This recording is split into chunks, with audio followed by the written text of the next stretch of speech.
Start.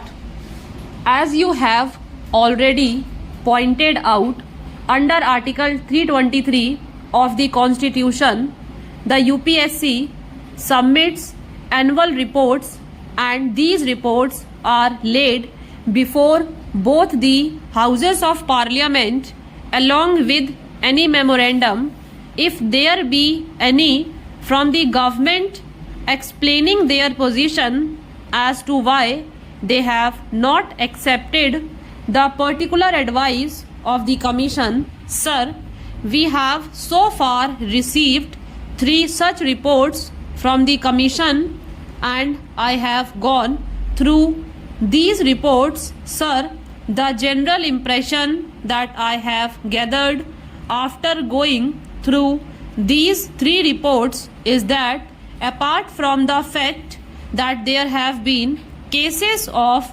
non-acceptance of the Commission's advice in many important matters, there are, sir, very serious irregularities committed by the executive government in the matter of appointments to the civil posts and the civil services. If you permit me, sir, I may add that I have found that there are occasions when the government has been bypassed the Houses of Parliament in their anxiety to provide for their favourites. Sir, under Article 320 of the Constitution, as you have already pointed out, the recruitments to civil posts and the civil services are to be made by the UPSC. There are 2 basic ideas underlying this system of recruitment to the civil services adopted in our Constitution.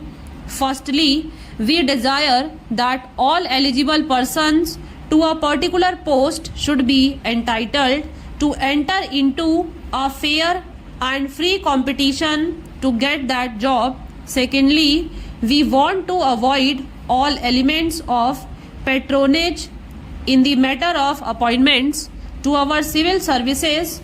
You will find that under the old regulation which has been kept in force under Article 372, there are several categories of employment and posts which have been kept away from the purview of the UPSC.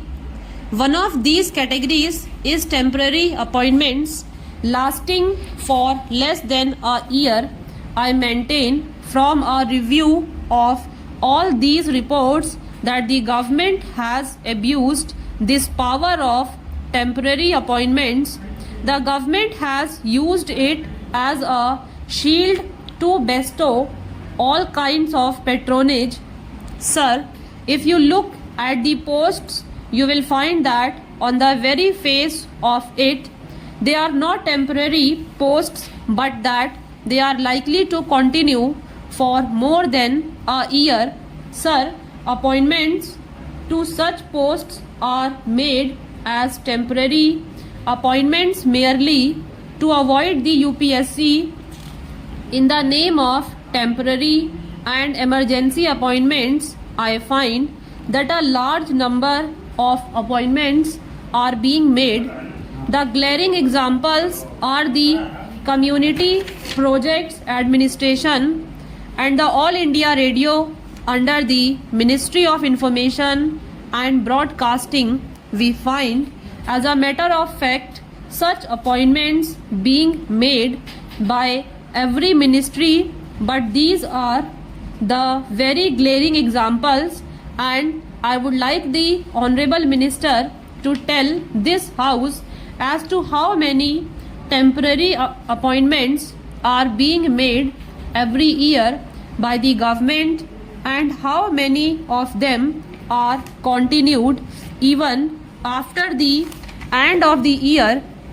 Sir, they make the temporary appointments and they keep these appointments going on year after year, and they do not also consult the Commission, although under the Constitution they are required to do so, apart from bringing in an element of patronage in the civil appointments, this procedure acts very unfairly to the other candidates who compete from the open market when these temporary posts are made permanent.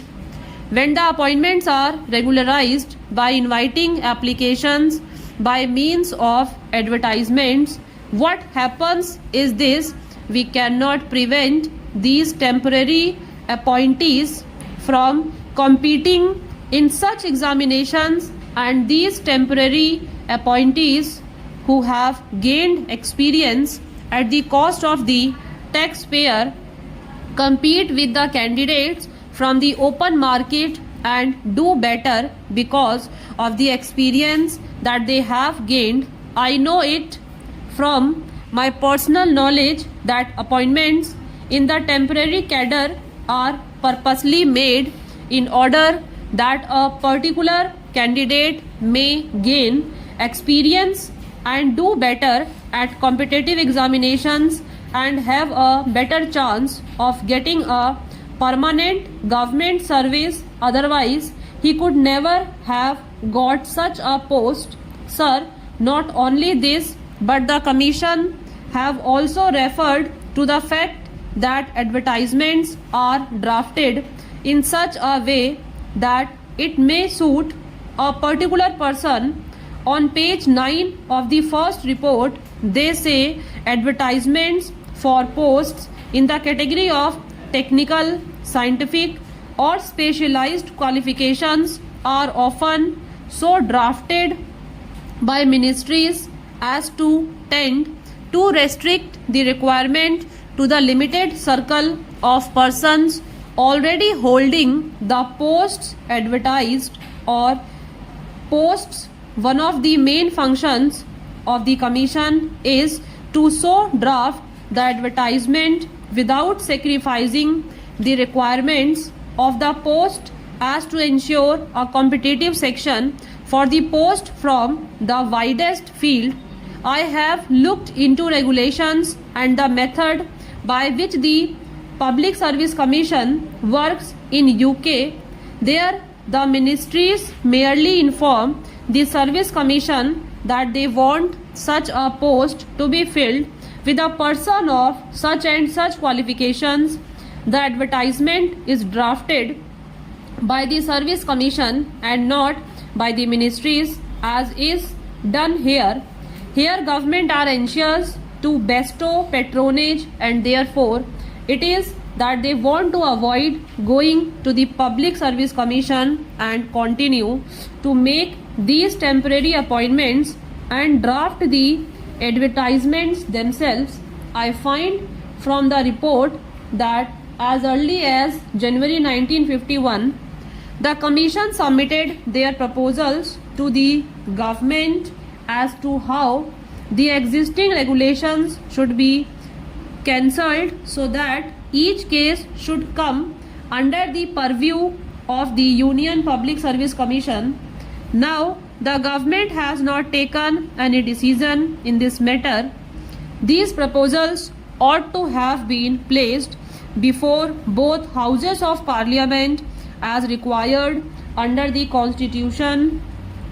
Of that, the houses will be fully seized of the problems which are facing appointments and would give their directions as to how appointments in the civil services should be made.